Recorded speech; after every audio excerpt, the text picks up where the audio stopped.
Alléluia. On sait qu'il est important pour nous de savoir que même comme nous pouvons souvent utiliser ça, mais ce n'est pas biblique. On ne dit pas, il n'y a pas l'Ancien Testament et le Nouveau Testament. Alléluia. Bibliquement parlant, ce n'est pas biblique. Le Père condamne ça. On ne dit pas Ancien Testament et Nouveau Testament. Alléluia. On va expliquer ça parce que nous sommes ici pour que le Père, n'est-ce pas, puisse nous enseigner et éclairer. On ne dit pas, on va prendre un exemple déjà simple. Quand une personne décède et qu'elle a eu à laisser un testament, le testament prend effet à partir du moment où la personne est décédée, n'est-ce pas? Oui. Est-ce que si la personne est vivante, le testament va prendre effet? Non. C'est après que la personne décède que le notaire, n'est-ce pas, fait valoir, n'est-ce pas, la volonté de cette personne-là dans ce testament, n'est-ce pas? Et on va aller dans... Allons-y. Dans le livre...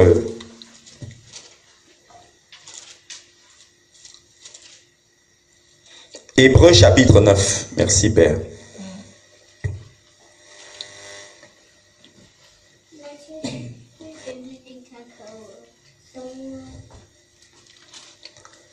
Hébreux, ce qui est merveilleux ici, c'est que le Père nous enseigne toujours des choses simples, subtiles, quoi.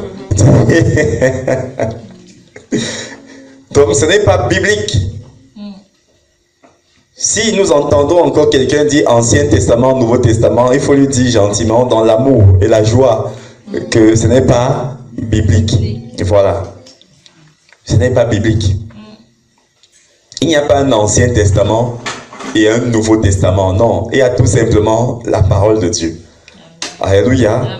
Ou la loi de Dieu. Mais le problème, c'est que souvent, nous sommes calés. Quand on dit la loi de Dieu, tout de suite, on voit l'Ancien Testament. On voit les 10 commandements. Alléluia. Hébreux au chapitre 9. Est-ce qu'on peut lire ensemble deux versets, les versets 16 et 17? Hébreux chapitre 9, versets 16 et 17. Lisons ensemble 1, 2 et 3. Car là où il y a un testament, il est nécessaire que la mort du testateur soit constatée. Verset 17. Un testament, en effet, n'est valable qu'en cas de mort, puisqu'il n'a aucune force tant que le testateur... Ah, c'est écrit dans notre Bible, hein? On dit, c'est merveilleux le Seigneur, hein? Toi, t'es dans la parole de Dieu. On dit bien au verset 16 que, car là où il y a un testament, donc là où il y a un testament, pour que le testament là soit valable, il est nécessaire que la mort du testateur soit comment? Soit établi, c'est-à-dire soit vérifié qu'il est vraiment mort et qu'il ne va plus revenir à la vie. Mais qui est la parole de Dieu? C'est Jésus ou c'est Dieu lui-même ou le Père, n'est-ce pas? Jésus est mort ou il n'est pas mort? Mais est-ce que Jésus vit encore maintenant? Oui.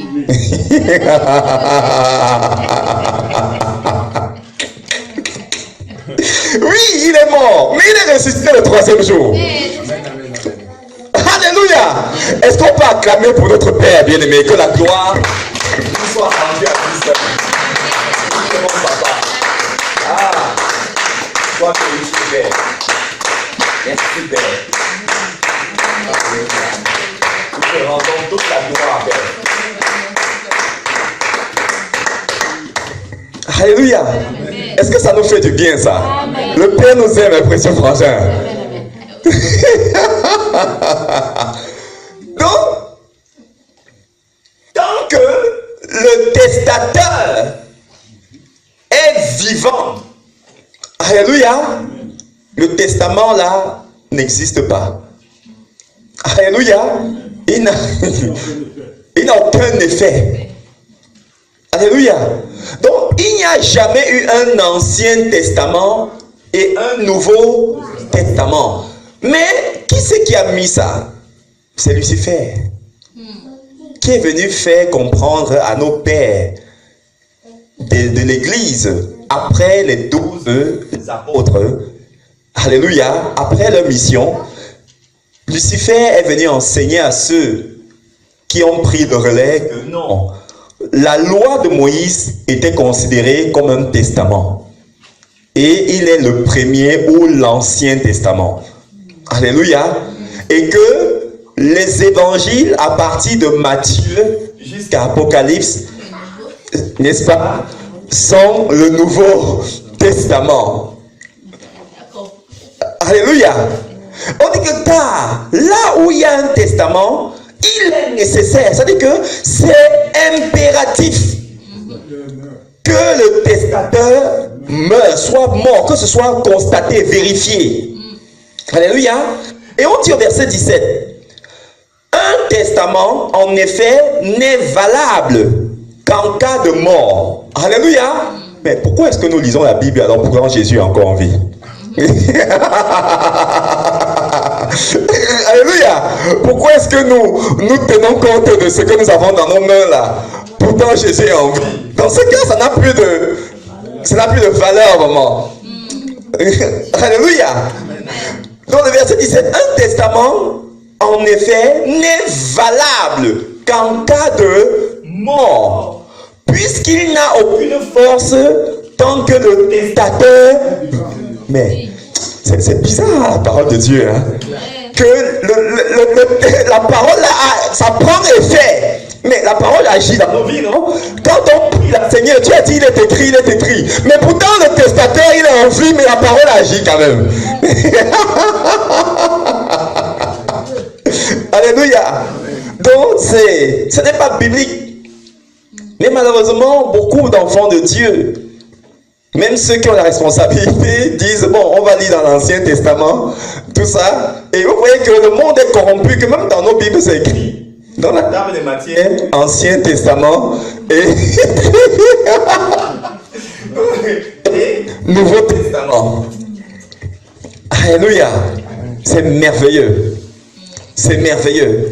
Et ça me conduit par la grâce du Père à un point où le frère avait touché. Il y a peut-être 2-3 dimanches de cela. Il a dit, donné une vérité biblique qui est la suivante. Le Père, là où il est assis sur son trône, quand il regarde la terre comme ça, la terre n'est qu'une petite ville. C'est un petit village. Alléluia. Le Père, lorsqu'il regarde la terre, il ne dit pas, ah, mes enfants, si là, ils sont en France. Les autres là-bas, ils sont au Royaume-Uni. Non. Il n'y a que une seule ville sur la terre. Alléluia. Et ceux qui ne sont pas dans cette ville-là appartiennent à une autre ville. Alléluia. Pour simplifier la chose, pour que ce soit plus compréhensif, il n'existe que pour le Père 2 villes sur la terre. Alléluia. La première ville, c'est Jérusalem. Alléluia. Et la deuxième ville, c'est Babylone. Alléluia. Pour le Père, voilà les 2 villes qui existent sur la terre. Ça veut dire que quoi? C'est soit une personne est à Jérusalem, c'est soit elle est à Babylone. Alléluia. Pourquoi Jérusalem? Parce que la Bible nous dit que Jérusalem est la ville du grand roi. Alléluia. Du Père lui-même. Jérusalem est la ville du grand roi. Et Babylone est la ville de Lucifer. Alléluia. Pourquoi Babylone? Parce que Babylone signifie en fait la désobéissance, la désolation. Alléluia. Ça signifie celui ou celle qui s'en fout de ce que dit le Père. Ça signifie celui ou celle qui se dit, je n'ai pas besoin de faire comme le Père le demande. Alléluia. Voilà pourquoi quand on lit Genèse chapitre 9, 10 et 11, on parle de la tour de Babel. Le Père avait dit à Adam et ensuite à Noé que multipliez-vous, remplissez la terre, soyez féconds, multipliez-la, dominez. Alléluia. Multipliez-vous et remplissez la terre. Or, Nemrod, quand il va vouloir construire la tour à Babel, qu'est-ce qu'il va dire? Il va dire, rassemblons-nous en un seul lieu ou endroit. Pourtant, le Père a dit, multipliez-vous et remplissez la terre. Mais ils ont dit le contraire. Nemrod dit que non, restons à un seul endroit. Je pense qu'on comprend un petit peu. Voilà la signification. Donc, le contraire de ce que dit le Père. Alléluia.